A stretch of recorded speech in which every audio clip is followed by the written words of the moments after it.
Hey, hello guys.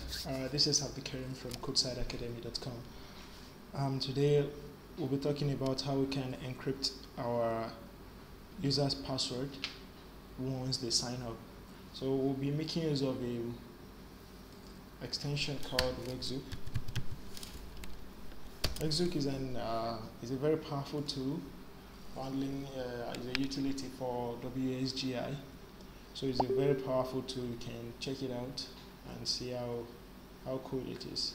So we'll be making use of this tool to encrypt our user's password. So what do I mean by encryption? If I should run our project we are working on as in our login system.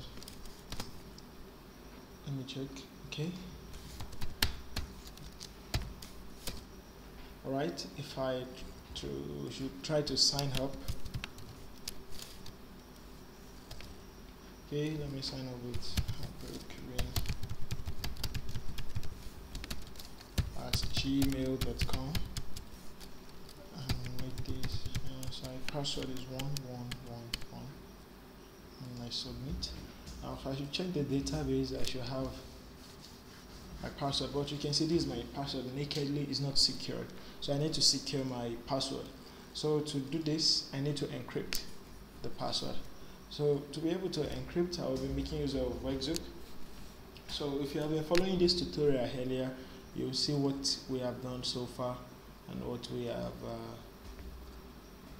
achieved. So this is where we stop on our last class. So first thing, we need to import some couple of things from Wexook. I've already done that, but I have to do it again. We'll import something from Wexook security itself. So from Wexook.security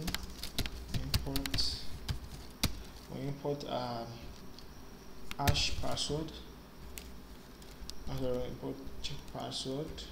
Generate password hash. This function will be the one to generate to hash our password, and then we'll import check password hash. These two functions are the main thing we need in our project. This one will generate encrypt our password, and this one will check the encryption if it matches with the current user input we are receiving. So to be able to do this, I'll create a variable called encrypted password. The encrypted password equals to this function that we have here. This will be the one to generate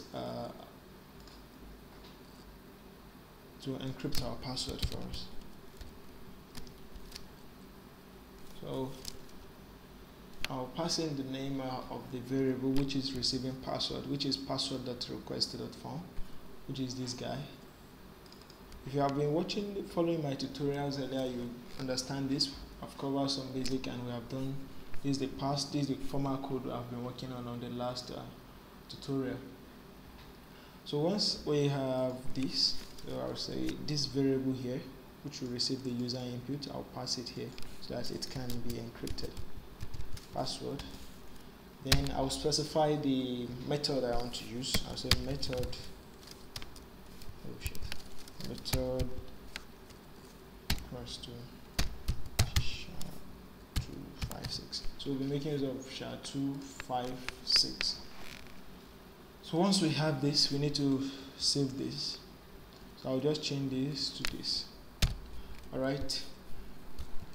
Now we should let me try and sign up on our project. So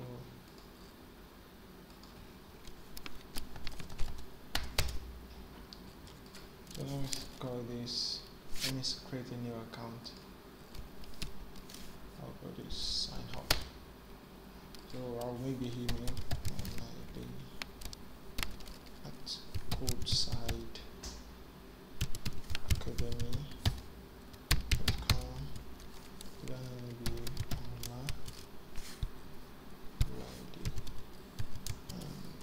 the password will be this. This is the password 111. So let me just copy this and paste it. So sign up. Okay, sign up complete. So if we come back to our database here and we check our users. You can see now the password is now encrypted, different from the former way we used to have the password naked in our database. So this is what we mean by encryption.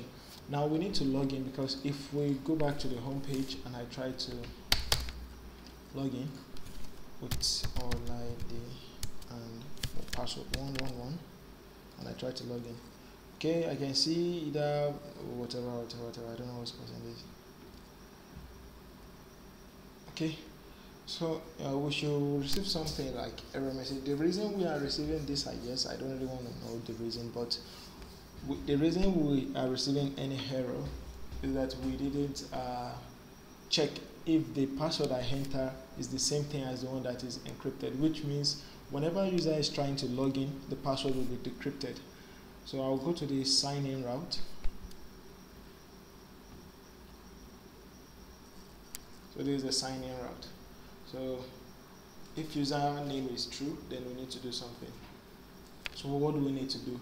We need to check if what user is entering is the password the user is entering is the same thing as the one we encrypted. So if that is true, then we'll authenticate the user. So let me go to the sign in route. So I'll remove this. So I'll make use of this function that is here. Check password. This one is the decryptor that will decrypt the existing password inside the database. Okay, I'll copy this, press this, then I'll say user dot password. Then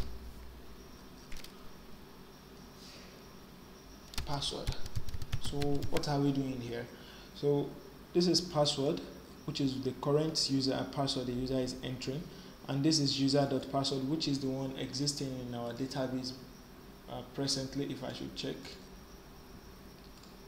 this guy, this encrypted password is this. Yeah, that's the one we are calling here, and this is the what the user is entering now. So we need to, what this function is doing, it will decrypt this and check if they are the same thing. Then if these are the same thing, then user will log in. So if they are not the same thing, that means the password is incorrect, then you receive this error. So let me save this, and now let me try to log in. So let me reload and let me log in now. So I forgot my username. Okay. So let me type ID 1111 and submit. Now voila, you can see now we are in. So these are to encrypt your database, I mean your password. You can encrypt something else if you want to, but encrypting your password is very good and make your application more robust and more secure. So stay tuned. The next tutorial will be covering how we can get information from the session, whereby we can display information from the session. For example, if I log in, it will display my name here. If somebody else log in, to display their name dynamically, a dynamic content. So stay tuned and subscribe, share this video, and see you on in the next video. Bye bye.